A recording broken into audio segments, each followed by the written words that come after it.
Here at Daytona, getting ready for the Coke Zero 400, where the excitement is through the roof. Everybody wants to know, is Tony Stewart going to dominate this track again, or is it going to be somebody else standing at the podium tonight in Victory Lane? With over 175,000 screaming fans at the Speedway came several different opinions too. 43 different drivers in the race means 43 different fan bases all cheering for their favorite cars. As fans come from far and wide to watch the race, some put thought into choosing a favorite driver, while others not so much. Well, I used to be a Dale Jarrett fan, and then he retired, and Carl Edwards was the next best guy. Why are you excited about the race tonight? What are you looking for? I'm looking for Carl to win. Juan Pablo Montoya. Why? I love Target. Even a big-time celebrity such as Shaquille O'Neal was at the event as one of the grand marshals, and even Shaq had an opinion on the race. Do you have a favorite racer? Danica Patrick. Oh yeah? Is she going to win tonight? I hope so. Once the green flag dropped, though, it was all business. Tony Stewart had the pole position at the start. Smooth sailing early on with no major wrecks for the first 100 laps, but with just 40 laps to go, Jimmie Johnson takes the lead. Then, with just 11 laps left, there goes the big one. 6 cars in that wreck as they bring out the red flag. Then, in the final laps, Danica Patrick was in the top 10 before a crash that caused her to fall back. And JJ crosses the checkered flag and makes history once again. 5-time Jimmie Johnson becomes a 4-time champion in the 2013 season as he sweeps Daytona, winning the 500 in February, and now tonight winning the Coke Zero 400, just edging out Tony Stewart. From Daytona International Speedway, I'm Kyle Benzion with West 2 Sports. Helmets clashing, the smell of fresh grass, fresh paint, eye black, 2 days on hot summer days, a glimmer of hope, a new season, a new beginning. Just a typical start of a new football season on most college campuses around the country. But in DeLand, Florida, a new season means so much more. Stetson played their last football game nearly 57 years ago. But with the reemergence of the Hatters program comes tradition and a new state-of-the-art facility. Spec Martin Stadium is undergoing a nearly $4 million renovation as the Hatters get ready to join the Pioneer League in Division I football. The facility will include 3 luxury boxes, a fiber optic scoreboard, and media seating. With the first game against Warner less than 2 months away, Stetson AD Jeff Altier says the construction is in crunch time. A lot of planning, a lot of hard work, a lot of long days and weekends, and I'm actually at the point I'm starting to take a vacation again. So to say that I'm overwhelmed, I would have been a year ago. I was overwhelmed. I'm starting to get to the point that it's here, it's upon us, it's going to work, it is working, and we're ready for it to start. While the athletes at Stetson will not be on scholarship, head coach Roger Hughes has had to cap the team at 120 players. The buzz both on and off campus has everyone in DeLand excited about the opening kickoff. It's been something that I started working on back in 1993. To see it all come together and actually play a game where our community can enjoy the excitement and enthusiasm that comes along with college football, that may be overwhelming for me, Pat. Many former Stetson football players will be in attendance on August 31st as the Hatters restart their program. The team won nearly 55% of their games from 1901 to 1956, and one thing is certain, the Stetson community hopes to bring back that winning tradition beginning this season. Get used to it. The O'Connell Center, like you said, right now, Miami and the College of Charleston battling it out in the first round, but in just a couple hours, the SEC champion Florida Gators take the court against the Conference USA champion Tulsa Golden Hurricanes. The Gators are going to have a tough battle against one of the top players in the country tonight. Try and stop her. You got that right. Tyler Henderson leads the country in kills per set. The Gators will have to rely on Chloe Mon, the SEC Player of the Year, as well as seniors Tangerine Wiggs and Betsy Smith tonight. Right now in the first set, Miami leads a close one, 19-18. Like I said, it's in the first set. The winner of this one will play tomorrow night right here at the O'Connell Center against the winner of Florida and Tulsa in the second round. The big question in Orlando tonight is what will the Orlando Magic do with the number 2 overall pick in the NBA draft? We've heard the names Victor Oladipo and Nerlens Noel, and there's the potential that the Magic could trade the pick. But one thing is certain, the Magic front office will have plenty of options.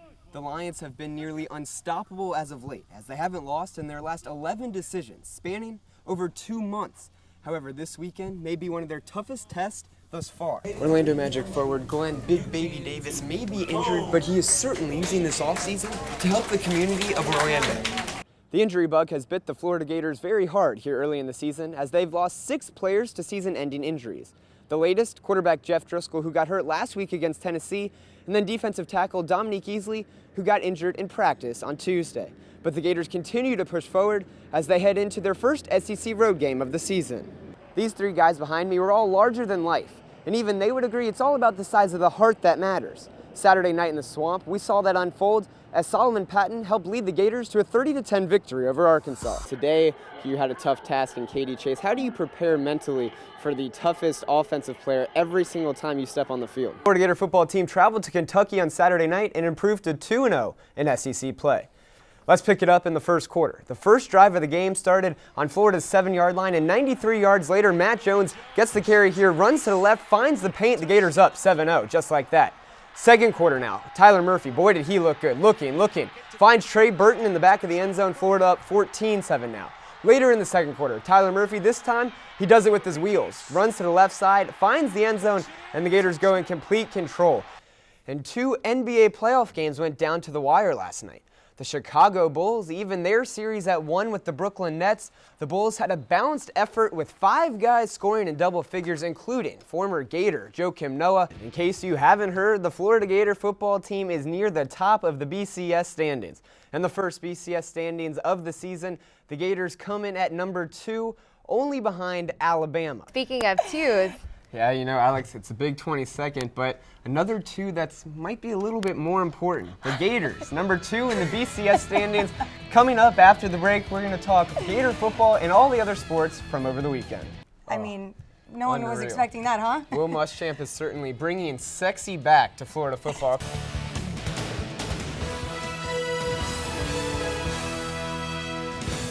Welcome back. I'm Kyle Benzion. News came from Florida head football coach Will Muschamp today. Starting running back Matt Jones will be out for the season after knee surgery. He tore a meniscus against LSU, making it 7. That's right, 7 Gators that are now out for the season. I hate it for Matt. He's a great young man, and to go through what he's been through this fall, missing most of fall camp, working his way back in shape, starting to feel good about himself, and as far as his how he felt physically, mentally, and then to have this setback is just disheartening for all of us. As for the game against the Tigers, let's pick it up in the first quarter. On Florida's first drive, here's Tyler Murphy looking, finds Trey Burton in the middle of the field. This led to a Florida field goal. Frankie Velez, the walk-on, hits a 44-yarder. Gators go up 3-0. But LSU would respond. A 1-yard touchdown run from fullback C.J. Copeland. He punches it in. And then later in the first half, backup QB Anthony Jennings goes right up the gut and scores for the Tigers. LSU dominates Florida on the line of scrimmage and gives the Gators their first SEC defeat of the season, 17-6. Meanwhile, another big SEC matchup this weekend. Missouri traveled between the hedges and topped the injury-riddled Georgia Bulldogs. Mizzou QB James Franklin threw for 170 yards and ran for a score as well, as the Tigers stay undefeated this season with a 41-26 victory. The bad news for the Tigers, though, there's James Franklin. The injury bug is contagious. He suffered a grade 2 separated shoulder, and he will be out for at least a few weeks. And in the pro ranks, while the Miami Dolphins rested with their bye week, the Bucs and Jags remained winless. The Jags came into the game as 28-point underdogs, one of the biggest underdogs in NFL history against the undefeated Broncos. Early on, the Jags hung around. A pick 6 here for Paul Posluszny, keeping it close at halftime, but then the Broncos got into a rhythm and pulled away 35-19. And meanwhile, the Tampa Bay Bucs dropped to 0-5 on the season with a 31-20 loss to the Eagles behind Nick Foles' 3 touchdown passes. And the second-ranked Gator volleyball team remained undefeated in SEC play this weekend. Albert and Alberta had a reason to dance on Sunday. The Florida volleyball team swept both Kentucky and Georgia this weekend, and the Gators have yet to lose a set in SEC play. Freshman Alex Holston combined for 24 kills in the 2 games. I hope we can't predict what her ceiling is.